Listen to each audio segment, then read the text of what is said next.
hour or so, make use of him because he can tell you everything you need to know about buying a house for personal consumption or buying for investment. So over to you. Thanks, Alexandra. Thank you, Professor Mott, for this opportunity. He's not here today, but he invited me. Thought it was a good idea for me to come and talk to you guys today. I'm going to start off with a story that happened last Saturday with me, and I wanted to share that with you guys. So last Saturday, I decided to take a day off in my 24/7 real estate job. So I woke up around 11 o'clock and wore my hoodie and my track pants, and I decided to treat myself to a brunch. So I started driving towards this diner to get omelets, and on the way to the diner, I see a sign for an open house. So I sure enough gave in to the temptation, and I went straight for it. And even with my muddy shoes from construction the day before, I went straight for it.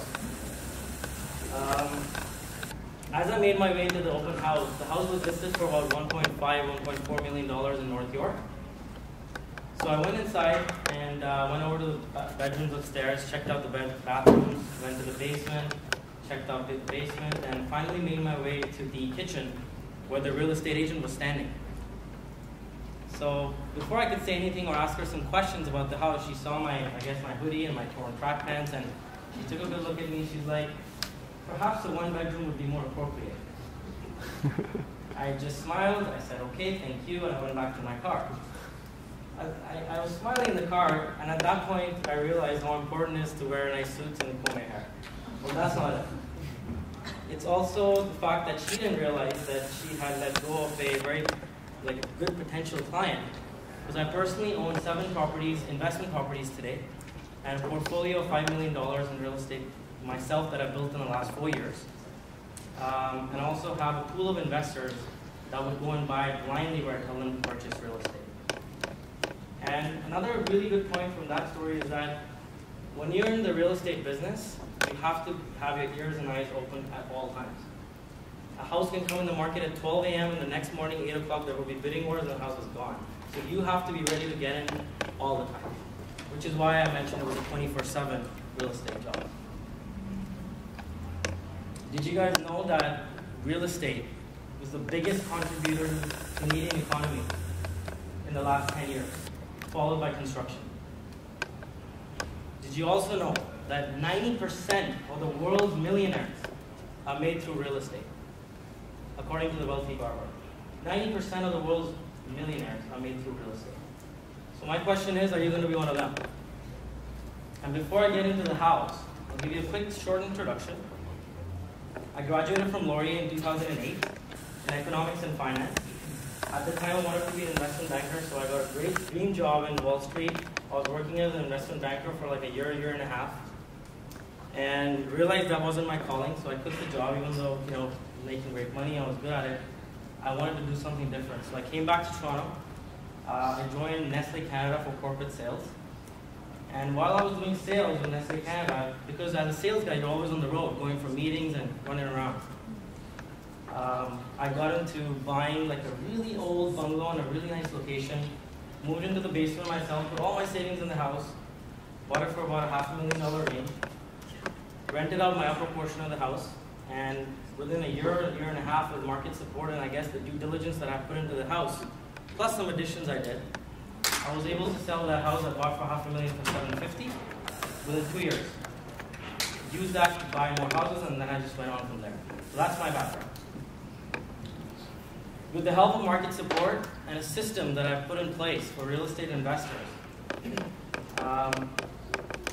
I was able to, like I said, build a big portfolio which comprises of some investors and a debt-to-equity ratio of 50% in that $5 million portfolio, and it comprises of these houses that have ensured a very good cash flow on a monthly basis. And now I started my construction company, which is building modern construction homes similar to these all over Toronto, which are energy efficient and thing of the future. What I'm going to do here today is give you some key points and key elements that will help you guys through the process of what are the key things you want to think of when you go out there to actually buy these houses. Because an average Canadian moves about 4 to 7 times in his lifetime. So you start with a 1-bedroom, move over to 2-bedroom, townhouse, small house, big house. On an average, you guys are expected to move 4 to 7 times. So it's probably a good idea for you to like engrave these very small amount, but like good, strong fundamental values when you're going out to actually buy these houses. So I'm going to start with a flow chart that'll give you an idea about the system that's usually put in place. So as you can see, you have some initial interviews, you see properties, offer process, and so on. These slides are available for you on Professor Mosh's website, and you can also go on my website, which is on the front page, and see these slides there. So that will always keep these slides in the process in mind when you're actually going out there to buy. So what's the first step? What do? You want to buy a house?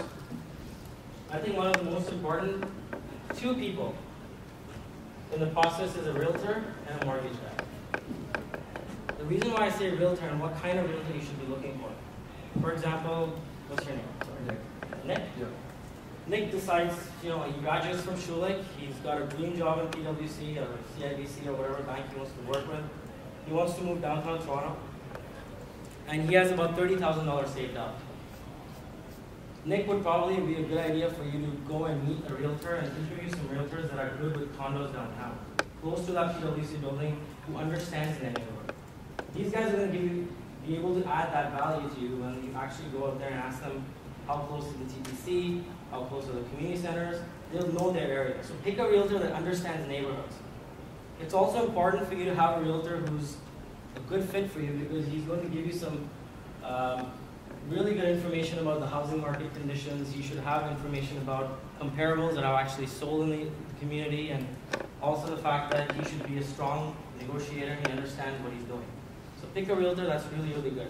When I started in 2010, initially I thought I could do this myself, and I tried, but I understood the value of having a realtor by my side, because I didn't get my license until this year. I always used somebody in my real estate journeys, and I picked the realtors that were always really good with their investments, their numbers, the areas, and these guys are able to add that value and give you that valuable information. The other important guy is a lender. Could be a bank, could be a mortgage broker. These guys will help you to determine the affordability. And one of the main aspects is affordability. How do you know what you can afford? So you go to a mortgage lender, you tell them I have $30,000 down, and I want to live downtown Toronto, and this is my credit score, and they will also check your income. So based on your income, your credit, and your down payment, they will be able to give you a number that you're good for, and that's called the pre-approval process.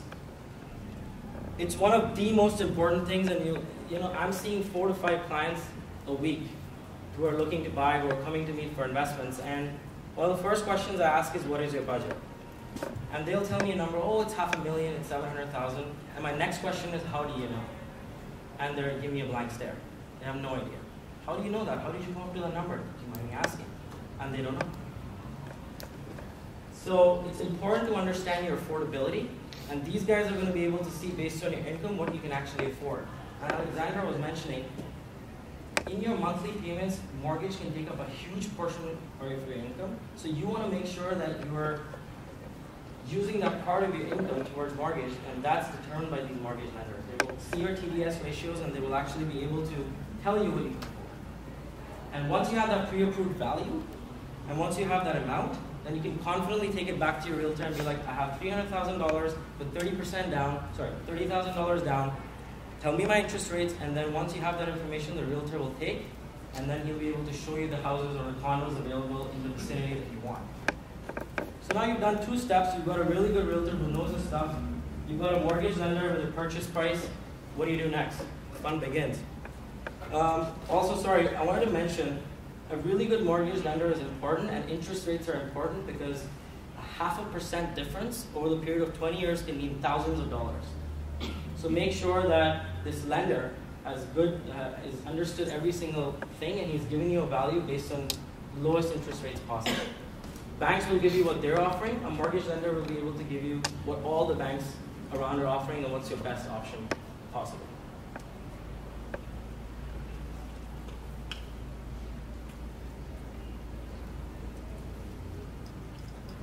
So your next step, like I already talked about the pre-approval process, and it's basically The objective is to identify the right price range of homes you qualify for, and that will fit into your budget. So you have your budget. It's probably a great idea for you to sit down and make a list of things you really, really want from this house. Don't be too picky, because that will reduce your options. So Nick wants to move downtown Toronto. He will tell his realtor, I want to make sure there's a gym in the place. I want to make sure it's close to the club I party in every Saturday night. There's a parking spot in the basement. And if you have 1, 2, 3, and it's a decent condo, I'm ready to go and look. This information is important because that way your realtor will be able to determine these properties way in advance and not waste your time on the road. He won't just take you to property and then you go and feel like, hey, this doesn't have a parking spot. So more information you give your realtor to pick from, he'll be able to show you more options from that. But other than that, once you have these requirements, it's time to go inside, enjoy the process, see if the kitchens are nice and the floorings are nice. But I strongly suggest see at least 3 to 5 homes, especially if you guys are first-time home buyers, to see at least 3 to 5 homes to understand and have something to compare it with. I've seen people with first-time home buyers, 24-year-old guys or girls, just did their MBA and they're like, we're looking for a house. First house I take them to, this is it, this is it. I'm like, just wait. See a couple of more houses that will make you understand what you really want. Because this is, coming back, I remember 4 years ago when I was in Laurier, coming straight from a student housing to a condo, it's like, every place is. So you want to make sure that you don't get too excited and see some options. You have a realtor who's showing you a really good place within the affordability. Now you know you can afford it, you're confident, you're ready to put the offer. You've seen 3 or 4 properties, you've picked the one you really like, and now you're ready to put the offer. The offer is done in a form called agreement of purchase and sale. Now, agreement of purchase and sale, your realtor again should make sure that every single page you're signing on the offer, understand the words. When I bought my first house in 2010, I literally spent 40 minutes going over a 3-page offer with them because I wanted to understand every single step. Like, what does this mean? What does that mean? Ask questions. You guys are first-time home buyers. This is a big investment. This is your time to educate yourself on how to do this business. Because later on, when whether you're having real estate as side investments, you want to understand what this process entails and what the offer you're giving to the seller, what it actually includes. 2 clauses that you want to make sure that they're on the agreement of purchase and sale that I always suggest people should put is financing and home inspection. If you already have a pre-approval, you don't always need financing. You already got the pre-approval. You know the bank is already ready to give you that lending. So you're good to go. Unless you know you're paying way over market value, don't put the financing option in there. And I'll tell you later why. Home inspection, by far, is one of the most important aspects of buying a house. I can't stress enough how important this step is. Because not only does it make you understand what you're buying, but it will give you tools to negotiate from the seller if something is to come up. And again, I'll show you next on how that's done. Negotiation, which is my favorite stage, has 3 of the most important ways you can use these tools to negotiate and have a good price. And usually just make sure you buy below market price. I'm going to skip over a slide, just go straight into home inspection, which again is one of the most important factors that will help you negotiate. When you're sitting and doing any kind of business, you try to negotiate with a person. What do? What is the main thing you want to understand? Is A, the motivation of the seller. You want to understand the guy selling, why is he selling? You go deep into that, it might give you some tools of negotiation, right? Like, it's not just about throwing numbers. Nick wanted to buy something for 300. The thing is listed for 325. You can't just go, hey, listen, 290. But why 290? Right? So a couple of things you want to make sure, and one of the main things is home inspection. Home inspection costs about $200 to $300. What it does is that when you're actually buying a house or a condo, it looks nice, but how do you know what's behind these walls? How do you know what the plumbing system looks like? How do you know what the foundation looks like? What kind of floorings have they used? How old is the roof? Get the whole report from the home inspector, and once you have the report in your hand, there will be things that will come up that doesn't necessarily mean you have to walk away from the deal. Take those things and go straight to the seller and be like this, and that. I'll give you an example. One of my clients, we bought a house over on the beaches. It was listed for $549,000. The offer we put in was for $539,000. The seller was like, okay, good to go. And we put a clause for home inspection. I got my home inspector in. We found out that there was problems in the basement, which was leaking. And they had fixed it a year ago, but there was leakages in the basement prior to this. offer was put in. The roof was really old and it had needed some change in 2 years. So within the 2 years, you already know there's going to be a $5,000 to $10,000 repair work in the basement and about $5,000 for roof. Now you're looking at $15,000 expense towards buying a house. Then in the next year or two, what do you do with that information? You take it right back to the seller. And I took it back to the seller and I said, hey, listen, my client's going to have to spend $10,000 to $15,000 in this property. Well, I always blow it more. You never want to underplay. You want to prepare for the worst. And I said he's going to probably have to spend $15,000 to $20,000 on the repair work. You're willing to walk if either you fix it or you give us $20,000 off, otherwise the deal is done. No go. Once the seller sees this information, chances are they will be fair and they will come back to you. And if you know your skills of negotiation and actually putting it out there, they will abide by it. We ended up getting that property for $505. Don't ask me how I got $35,000 off. There were other things in the property that we found out. But home inspection, like I said, for $200 to $300, it will help you take out thousands off the property. Huge chance it will. I tell my home inspector sometimes, go inside and don't come out until you give me 4 or 5 things to use. Because my offer is it's literally the same thing. And he doesn't come out. I'm like, don't come out. I'm waiting.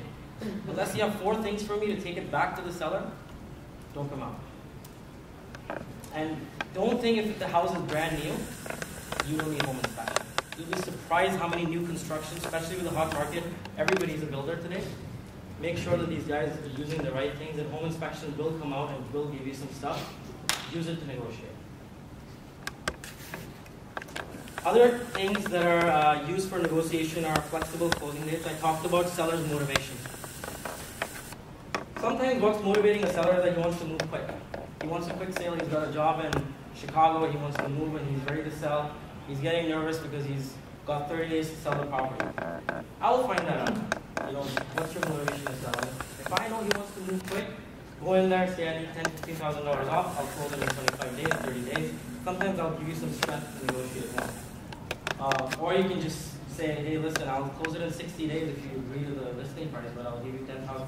I mean, if you do it for 30 days, I'll give you $10,000 off. Flexible closing dates. Sometimes if you find out what kind of closing date they're looking at, you might be able to use that to negotiate. Comparables, of course, common sense. You want to make sure, find out what the property is actually sold for, not what they're listing for. Keep that in mind. You want to make sure what the properties have sold for. Sellers will most likely, almost on every occasion, overprice their properties. They always think because of their memories for some reason, or the fact that they're living in the house, or their royalty, they always think that their house should be worth any other house on the street. I have never gone into a listing presentation and found out that the seller doesn't think his property is worth more than his neighbors at every single time. So make sure you're not going by listing prices, go by sold prices. And that's something your realtor should also show you. Tell him, ask him, like, I want to see houses that are what they've actually sold for, not what they're listing for. 3 things you can definitely use.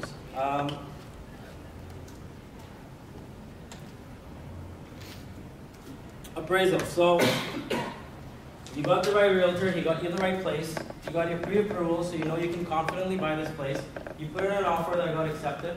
You got a home inspector in, and now you've reduced the price even more than what you had offered for originally. And now the offer is firm. It's yours. You move in 2 months or whenever your closing date is. The next step is that the bank is going to send somebody to make sure that you've not overpaid for the property, and the money that they're lending you is going into a property that actually worth the offer that you put in. So that's something called appraisal. Most of the time, if you're not going completely crazy and putting offers that are way over listing price, it shouldn't be a problem. So appraisal is a process where the mortgage company is going to send somebody to make sure the property is actually worth what you're paying for.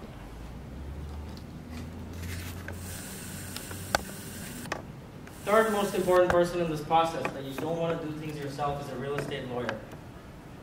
Now, real estate lawyer is very standard. These guys are just getting a property for you. They're not solving a murder case here, and they're not, representing you for something really bad. It's a simple real estate transaction. Go with somebody who has experience. Go with somebody who will take the time to explain you the numbers. Sit and understand every single down to the penny. I spent 4.5 hours in my first deal when I did with real estate, and the lawyer was literally ready to kick me out of the room. I said I have to understand every penny. And by that, I mean, in the transaction, you're going to have how much the seller owes. Some of the utility bills are going to be prorated. How much are you paying for title insurance? How much are you paying for a realtor fee? How much are you paying for everything? The lawyer will have every single number. Understand these numbers. You do it right the first time, you'll be much better prepared the second time. Your first real estate transaction, the way you handle it, will set the stone for how you actually make money in real estate going forward. So make sure, get a good lawyer who will explain you stuff. The fee is usually standard. It costs about $400 to $500 for a realtor fee. For real estate lawyers charging you $1,000, $2,000, you know you're overpaying. Now I'm going to go over some of these basic amounts in our working example. So your closing date is here. Basically means the date you're going to get the possession. You get the keys, you make the funds. The lawyer will tell you the exact amount you need to give them based on the deposit you put down towards the property and the down payment you want to give and the money that's coming from the bank. So again, understand the numbers. Your closing is the day you get possession, legal possession, and it's actually recorded at the registry office. Some of the things on closing. Before closing, your lawyer will tell you how much money to bring, which I just discussed. On the date of closing, both lawyers will have a staff attend the land registry office, so both the seller's lawyer and your lawyer will meet. They will make sure that the title is transferred to your name, and after closing, now this is a really important point. Again, I'll give you a cool example. After closing, you want to make sure you go inside for inspection. This is a really exciting time, especially for first-time homebuyers, and especially when you're buying a home for your family and not for investment. Investment, you're thinking logically, but the excitement and the emotions that come into play when you're actually walking into your brand new home, just make sure you're spending that first 1 hour containing that excitement to check every single thing that was discussed in the offer. I had a situation once when we put an offer, it got accepted, everything was good to go. And on the day of move-in, we find out that the sellers took all the appliances. They're just gone with the appliances. Because they apparently thought that that's their appliances. That was part of the purchase and sale agreement. So we had to let the lawyer know. He had to go back, make sure the appliances were replaced with new appliances. And that's the kind of inspection you want to make sure. That's something big, so I'm sure you will notice it. But small things like light fixtures or electrical fixtures, just make sure you get everything you paid for. So spend the first hour containing that excitement and just actually going in there with your realtor and making sure everything is there. Then you can party. Basic legal fee for a lawyer is $400 to $500. Mortgage documents is about $150. Disbursements is $600. So in total, you're looking at about $1,000 to $1,500 entire closing expenses. If you're paying $2,000, $2,500, you're overpaying.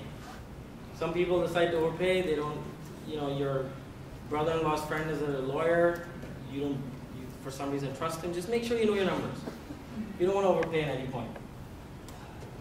Land transfer tax calculation is an interesting one. There's one clause I want to mention. As first-time homebuyers, the government gives you a benefit, which is first-time homebuyers advantage, which means your land transfer tax is almost nil.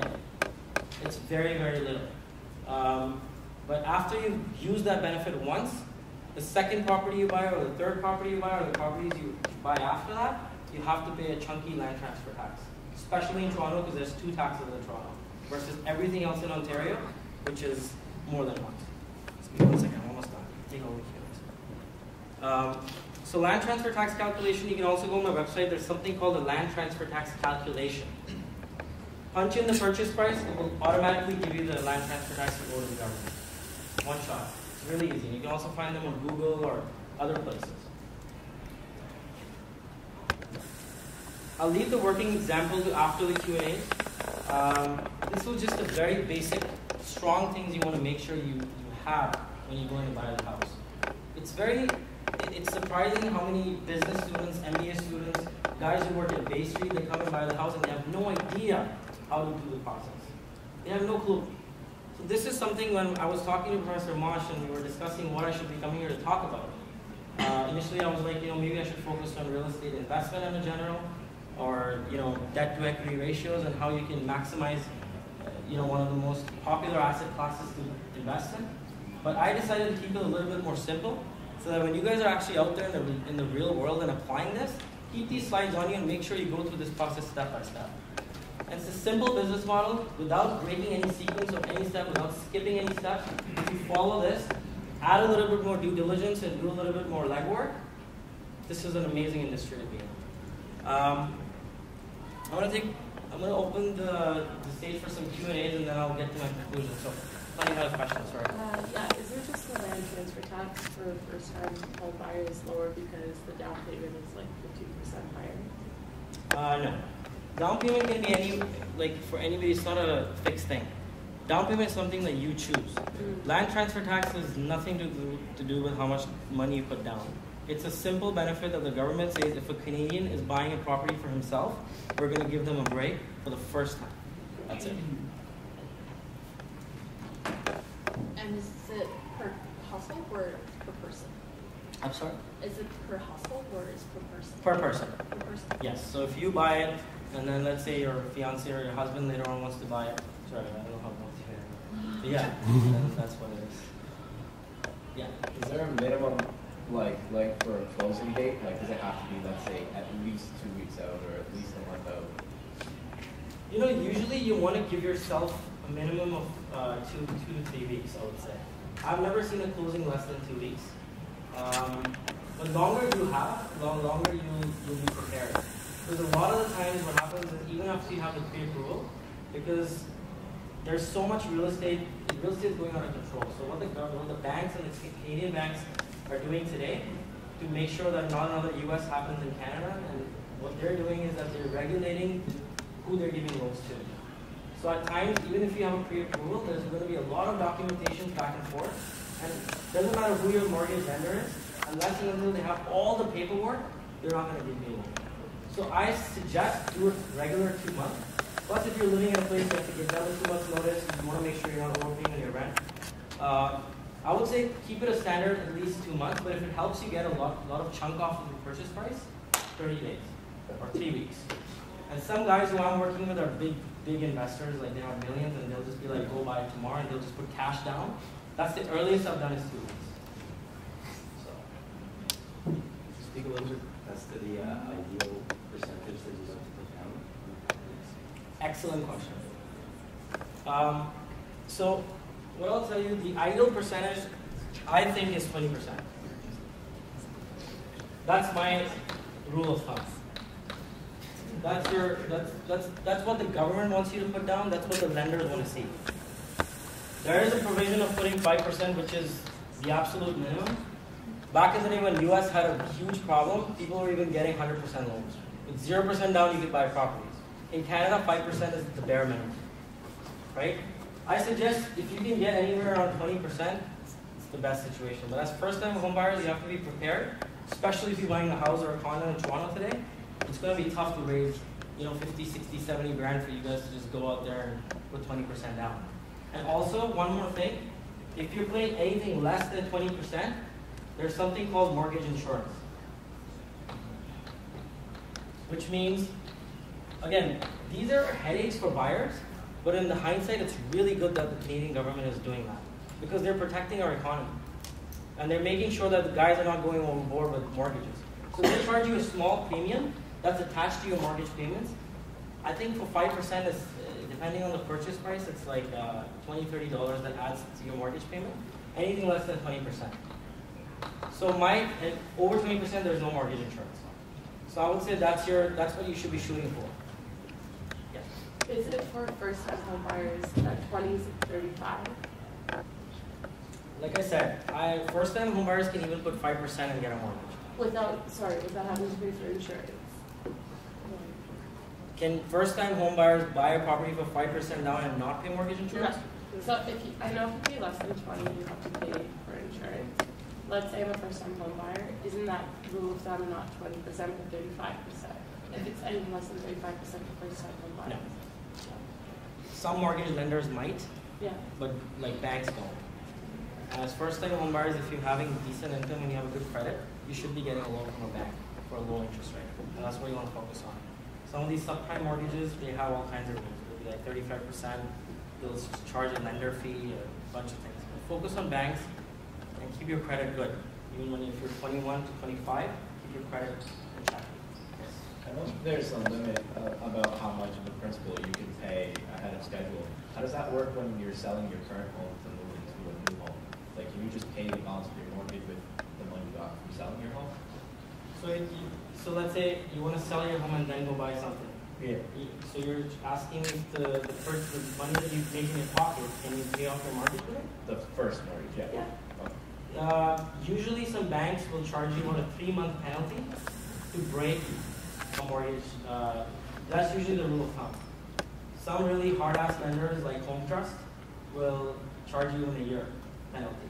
And that's another thing, when you're doing a pre-approval and you're getting a mortgage, ask that question. If I was to sell this house and break my term, what is your penalty? And usually it's 3 months interest. So for like an investment property, that's something you have to consider when you're... Absolutely, 100%. Every single time when I'm doing my calculation, I'm obviously not gonna, even though I'm 28 and I know I'm not gonna die in 25 years, but I know I'm not gonna hold on to a property for 25 years. So I will send it for 5 to 7 years. So I'll tell my mortgage lender that I don't want a penalty. I don't want a minimum. I don't want a premium. You can actually negotiate sometimes. But if you have a good mortgage broker, he'll make sure that that clause is in there. That's a really good question.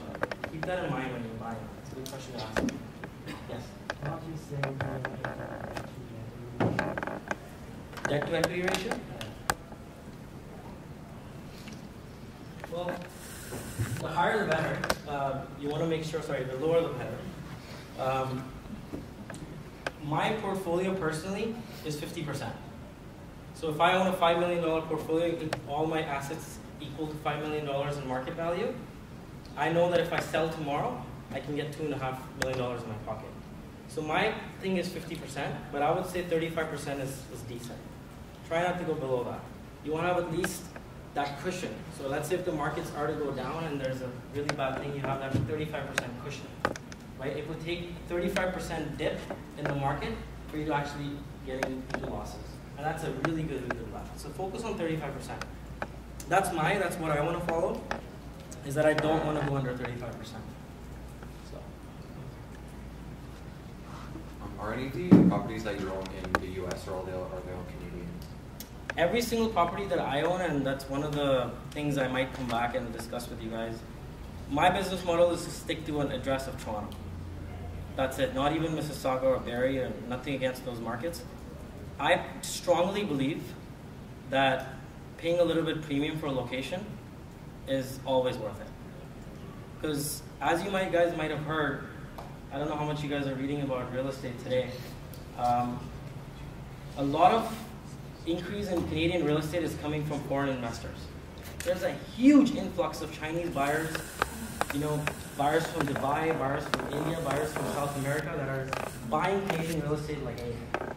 When you ask somebody in Shanghai or New Delhi that, do you want to buy in Canada? And then they say, okay, sounds like a good idea. Where should I buy? And I said, Barrie. They're like, what the hell is Barrie? They already think this place is North Pole. But if you said Toronto, they can relate to it. And it all comes down to the psyche of the investor, right? So if this guy, if you can find a way to make him feel a little secure, and I say Toronto, now they know what Toronto is. It's the third most popular city in the world today. So it's an easy sell, right? I get these guys to give me equity, and I put my 50%, and I take a chunk of their money, I put it into investments, I show them a return on their equity, and they're happy. So my model is Toronto. I don't want to give them a name that they're buying something in, the boonies. It's simple. Toronto, center of, Yonge and Sheppard, Yonge and Eglinton, Avenue and Lawrence. Even though you're paying a premium, you know in a bad economy, there's always going to be a market for this. So that's my model, but everybody is different. Sorry, any other questions? Yeah.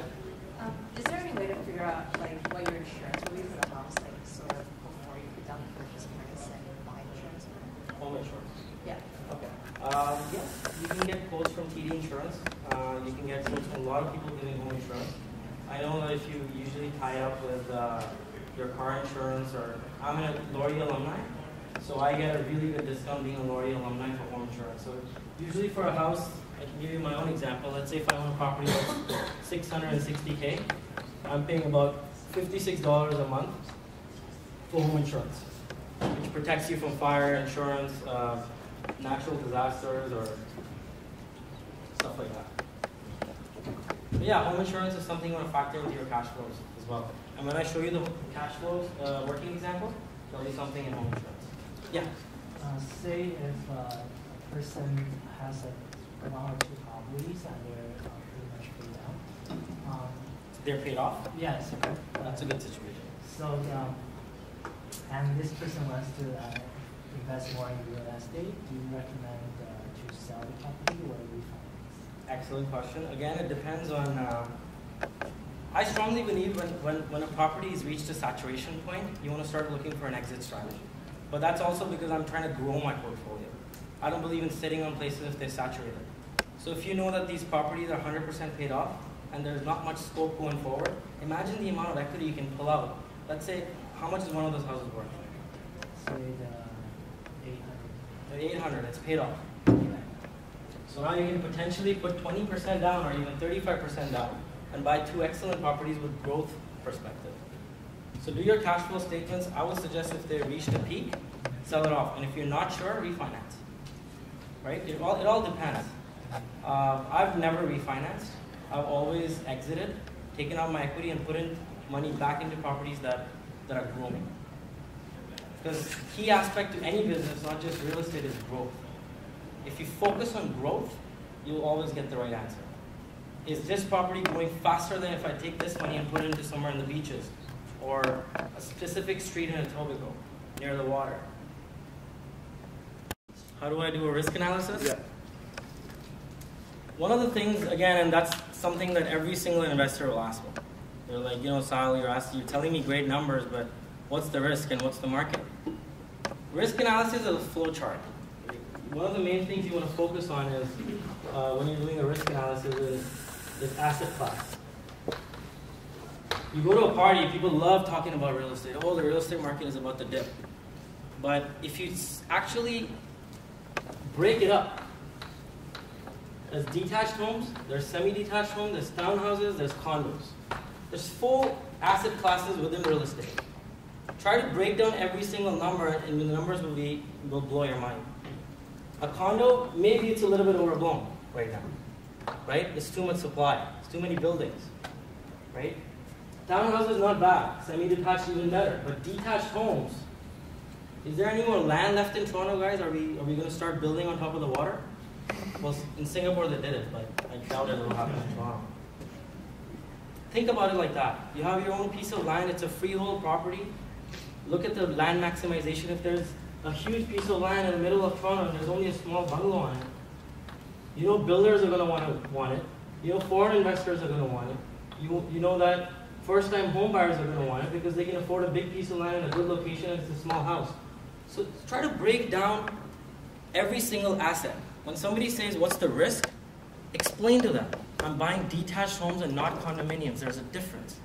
And then show them the numbers. Detached homes gained 18% appreciation in the last 3 years. Condos gained 7%. In a bad market, maybe this will grow by 4% and this will be negative 2%. Balance your portfolio with risk. Diversification is one of the most important things you will learn as business students, right? Diversify. Don't put all your money into real estate. Put it into like RSPs, like Professor Marsh's thing, right? Are you a bond or are you a stock? I know I'm a stock, so I make sure that I take some chunk of money and put it into certain savings accounts or safe investments. Same with real estate. Don't put all your eggs into one basket. Diversify. Put some into detached homes. If you feel like condos are easier to rent out and you're a doctor and you don't have the time, get a condo. But overall risk, and you can go as macro as you want and you can go as micro as you want. I believe in real life, you have to go a little bit more micro. Go deeper into the areas, go deeper into the streets. And it's an awesome thing. Like I didn't remember when I was 2-3 years ago, like for me to understand what house is really, really good, I used to drive at 3 in the morning just to see what kind of cars are parked on the driveway. It gives you a really good idea of what kind of person is living inside. You see 2 Beamers in an old bungalow, or a really nice Mercedes, or even a Bentley in a nice, decent bungalow on a big piece of land, and you see it consistently on a certain street, you start thinking, okay, like that's the kind of people they're attracting in this neighborhood. It's growing. you go into certain areas, which are the beaches or the Tobico or areas like that, you'll start to see that young professionals who need a little bit more bigger space don't like condos anymore, are going into this 15-minute distance from downtown. So risk is you could talk about it all night, but he's lost my attention. Sorry, go ahead. Any other questions? Come on, guys, it's a hot market. You guys read a lot about real estate these days? Any comments? What do you think is going to be like in the next 2-3 years? You think with the way housing prices are, you'll be forced to live outside Toronto? Sure. Yeah, I feel like because I've been watching for a while, and my aunt is trying to buy a place downtown for a while, and we listen to the narrative. Some people say the market's going to go down, some people say it's going to stay up. And with the way the prices are now, like, I feel like people our age are going to have a really hard time. There's a lot of articles I've read say like you're going to be well into your 30s before you're buying a house. So I don't mean will that be the case? I don't know, but I worry a little bit for myself. And it's something you should take it very seriously. You guys are 22, 21, or something around that age. And to compromise your lifestyle because you're forced out of a neighborhood can have a huge impact on your lifestyle. Think about that. There are always ways to get properties even in good places. If my portfolio is maxed out and I know I can't go and take more loans, I want to maintain my debt to equity ratio, I do joint ventures with people. So I'll get a friend who has similar mindset or similar business plan. I'll be like, hey, listen, what are you looking for? You guys want to buy a house, rent it out, and see where the properties go in the next few years? You'll be amazed how many people are thinking like you. Partner up with them. Together, if you have 30,000 and he has 40,000, together you have 70. Put it down towards the house, and by the time you're 27, 28, and the properties are high as you expect, sell it off, pull the equity back, then you can go individual. I have 3 joint ventures right now. So that gives me the power to actually go out there and purchase properties and protect myself, right? Out of proportions. So these families are able to sell, and they're being forced to buy houses that are beyond their affordability. So, what's your question? So is that increased competition making it easier or more difficult for you to get a better return? For me to get a better return? Yeah, as an experienced investor. I think with my business model, it's good that investors are buying. Because the thing is, I'm there before they are. I'm buying property. You know what I do? I don't even buy properties in a lot. I knock doors. And I go straight to the seller. You'll be surprised how many times I actually knock a door and they say, are you looking to sell your house because I have an investor ready to buy today? $500,000. His property is worth $550,000, $600,000. You'll see an old couple who's looking to move into a retirement home. $500,000, I'll take it. They have no idea what's going on in the world. I will buy these properties that are way, sorry, it sounds really bad. That's the truth of the matter. I go straight to the seller. Willing buyer. I go straight to the door. I know the street I want to buy it at. I know the area I want to buy it at. I'm pre-approved. I'm knocked on the door. And after 20, 30, 40 doors, I will get a seller who will say, yes, I'm willing to look at an offer. You've already cut out $50,000, $60,000 overvalued, and you're already in a head start. And this is purely investments, right? So, yes, competition is hard, but if you're ahead of the game, you can get some amazing deals. It's not something. Well, these guys help you sustain the high markets. Like I said, the area that I was buying in 2010, 11, 12 consistently, those have doubled in value. $500,000 that I put $100,000 towards has become $1 million. So all of a sudden now I have $400,000 to $500,000 in equity in each house. You make that into 6, 7 properties, that's a decent chunk. There's a lot to it. And if you're, like I said, if you're more interested, I can come back again here in another session, or if you guys want, or you can always contact me on emails. I love young guys getting into it. It's awesome. I was where you were 5 years ago, asking the same question. So you're definitely on the right track. Is that it? Any comments? Anything you want to say? Very helpful. All right, well, it was a pleasure to be here. You guys can keep these slides, go over the working example later. In conclusion, there's one more thing I want to end this conversation by. All the facts that I presented to you today aside, there's one little thing. and that I strongly believe in. If you do something over and over again, you should start following your gut instincts. Like when you buy a car, you sit inside, you feel that smell, you press the accelerator. Usually it's that first 60 seconds will give you an answer. It will give you that feeling. It's the same with houses. You walk into a house and you know what you're expecting in the house.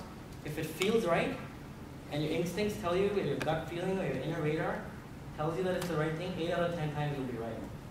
Malcolm Gladwell wrote a book, and he talked about the 60-second cognition process. It's a really interesting book.